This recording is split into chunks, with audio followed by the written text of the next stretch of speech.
sessizce sustum.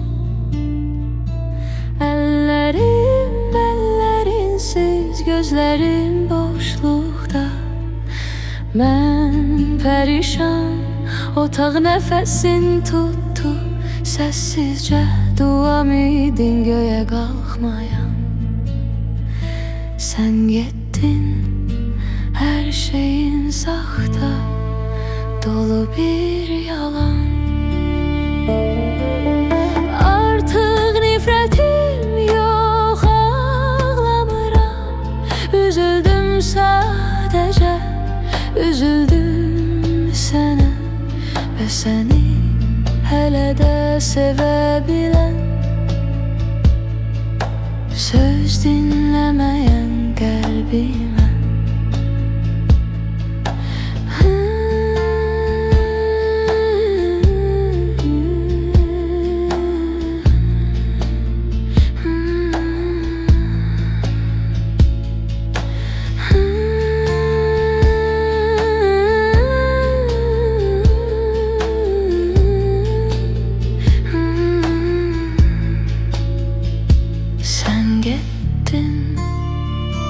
Kapı kalanmadı, sessizce sustu.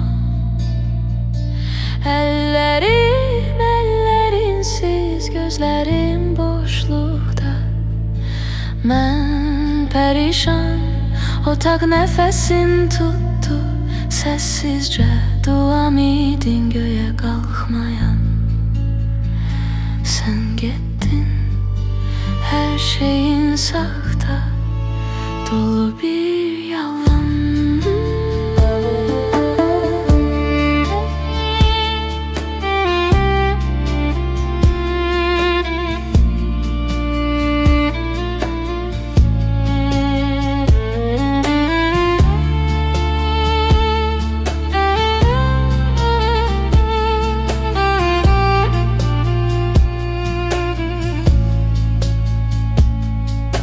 Artık nifretim yok, ağlamıram.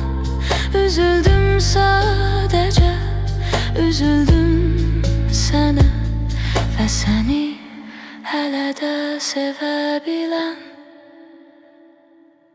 Söz dinleme